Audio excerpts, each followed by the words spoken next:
I want to say a word mainly to speak to the confirmation, our young men and women preparing for the sacrament of confirmation in 8 weeks. They made a day of reflection today, and they had confessions and exposition of the Blessed Sacrament and talks and chants for prayer as preparation. In 8 weeks at this very Mass, Bishop Noonan will be here for their confirmation. And this is only half of them. There's another half. We did another day. I guess there's like 100 of you guys. Does that sound right? Okay, well, we'll find out. So anyhow, at the 5 o'clock Mass here in 8 weeks, Bishop Noonan, it'll be with 100 young men and women, their parents and everyone. There's no room for you, so don't come, all right? I'll just tell you right now.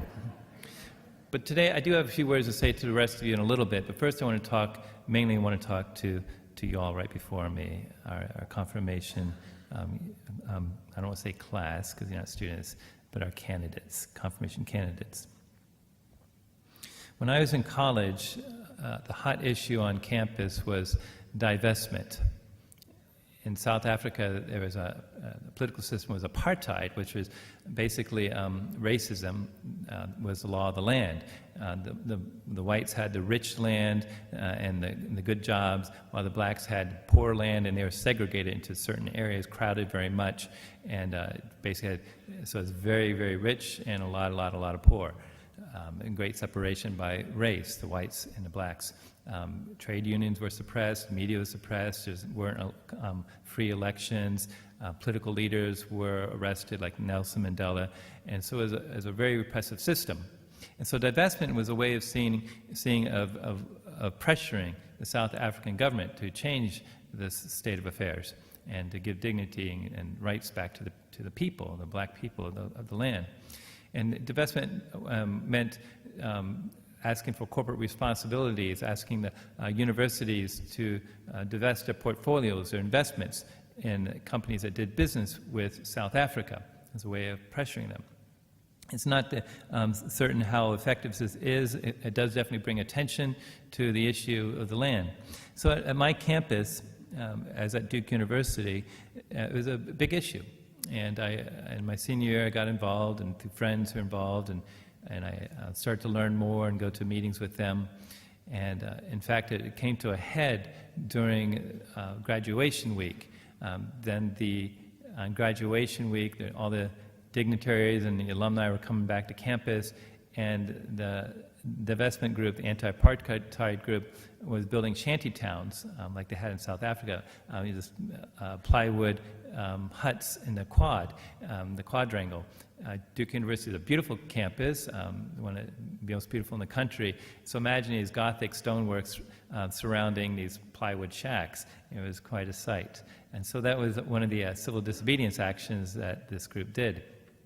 In fact, I called up my mom the night before, and I said, "Mom, I might be arrested tomorrow." And there was a pause, and then she said, "You will not." So I'll get back to that, okay?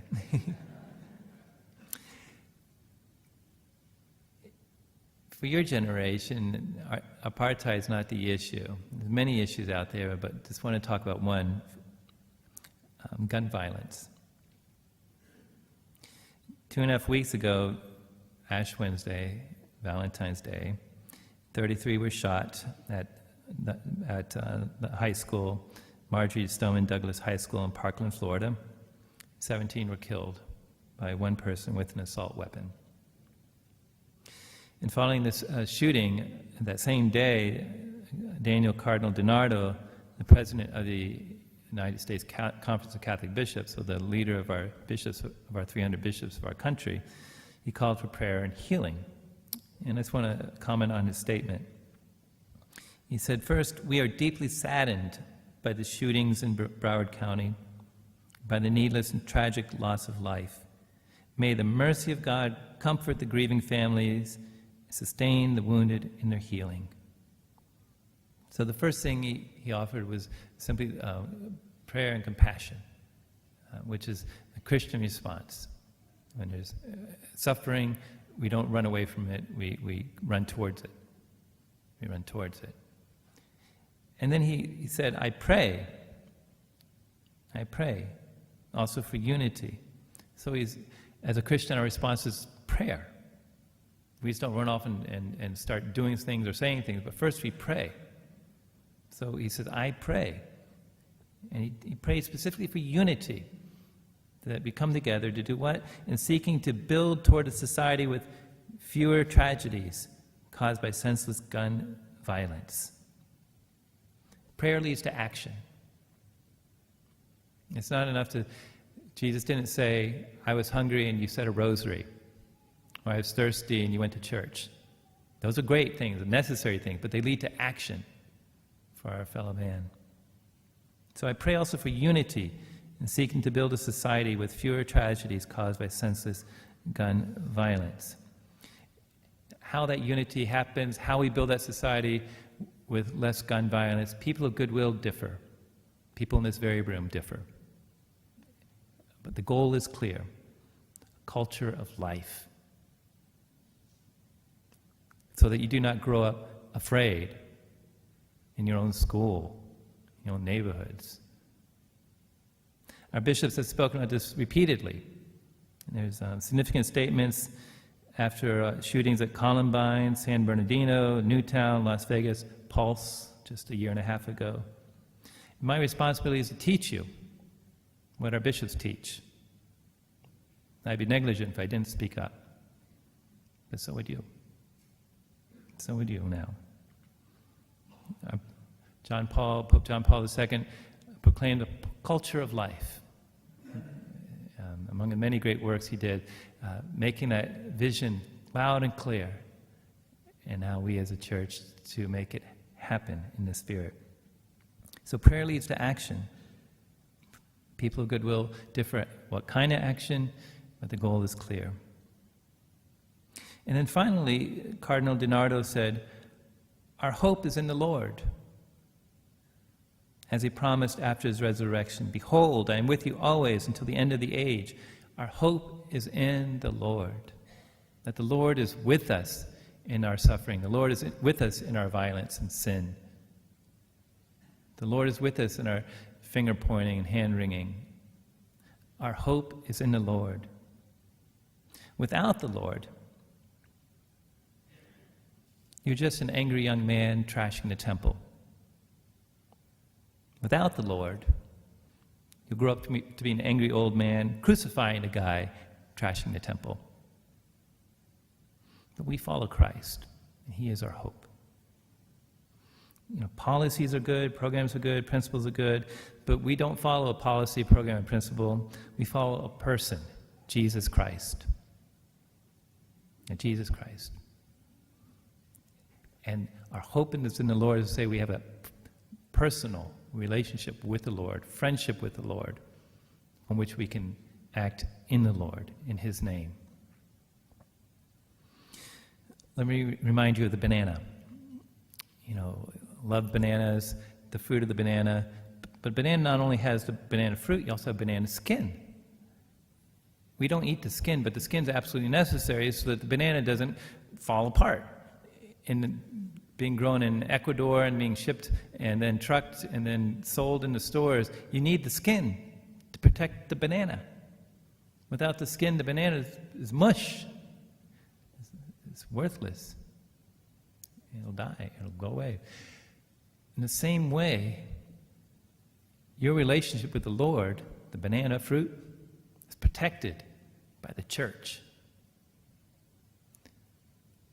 When Moses gave the 10 Commandments, I am the Lord your God, put God first. That's the banana's skin, telling us how to protect our relationship with the Lord. Do not take the name of the Lord in vain. Don't say you're Christian and not act like it. Follow that rule. Protect the banana fruit. Keep Sunday holy. Protect the relationship with the Lord offered from his altar. Honor your mother and father. Do not kill. Do not commit adultery. Do not steal. Do not lie. Tell the truth. Do not covet your neighbor's goods. Do not covet your neighbor's wife. These are all rules to protect the relationship. Our relationship with the Lord. That's absolutely necessary so that our desires for a better world have a chance. and we don't become part of the problem, but we join with Christ in building his kingdom. Our hope is in the Lord, and it starts with that friendship with him. So this is what I charge you with, to encounter the Lord, to have that, ask the Lord to make himself known to you through his church, to know his love and how much he loves you and cares for you, so much so he suffered and died for you. Encounter our loving Lord through his scriptures and through this church, and then grow in friendship with him, a daily walk with the Lord, with his saints, with his holy ones, and share the Lord with others. And then from that relationship, begin to discern, ask the Lord, what does he want you to do? What does he want you to do with your life? Your career, vocation, whatever you call it. What has he made you for? Your purpose on this earth. Ask the Lord. And when you have that relationship, you can ask the Lord who loves you. Ask him, and what does he charge you to take care of? What people, not cause, that quickly becomes ideology, but what people does he want you to take care of, be responsible for? And love them. Love those people he puts in your life. So read the bishop's teachings. It may be they're teaching on climate change, teaching on the family, and teaching on nuclear weapons. They're teaching on the body. These are beautiful teachings we bring to the world. Read them. Discern with the Lord what he is calling you to do, to serve and love fiercely. And to the assembly, all those around us here today, that sacrament of confirmation, 8 weeks, it's a good day to pray for them, but not just that one day. It's today and every day, in the next 8 weeks, the next 56 days. Pray for them. That when the Bishop Noonan is here and invokes the Holy Spirit on them, that the fruits of the Spirit abound in them. The gifts of the Spirit, counsel and knowledge, they grow in them. So they go forth with the Spirit, the same Spirit who raised Jesus from the dead, the same Spirit on Pentecost who sent his apostles to the ends of the earth with the good news, Christ is risen. Pray for them. The Spirit coming upon them bears great fruit to bless the world with. Build the kingdom of Christ. And tell your own stories. Tell your story about how you know the Lord. Tell your stories how you came to know the Lord. Tell your stories how you made a difference in the world or not. Especially when you put your hope in the Lord and you took action to care for others or be part of something bigger than yourselves. We need to hear those stories. They need that hope about what's happened in your life, what the Lord has done, and how you've been able to be there for others. They need those stories. So tell those stories. So what happened? Well, I didn't get arrested. But I was there through it all. And some other people got arrested. And that week, the Board of Trustees at Duke University met during graduation week. And the best graduation present that I got was to hear the vote to divest from South Africa. My university made a statement. That's not just about us, but we're part of a bigger world, and we can make a difference. And then several years later, the Berlin Wall fell. A lot of things changed, and the president of South Africa unilaterally declared in 1990 an end of apartheid and changed the law of the land. And 4 years later, they held the first free election for blacks and whites. And Nelson Mandela, who had been imprisoned for 27 years as a political prisoner, became the first president in this post-apartheid land. South Africa still has many troubles, many struggles, but they're better off now than they were 25 years ago. Our hope is in the Lord, not in any program or plan or principle. Those are all good. But in the end, our hope is in the Lord who made heaven and earth.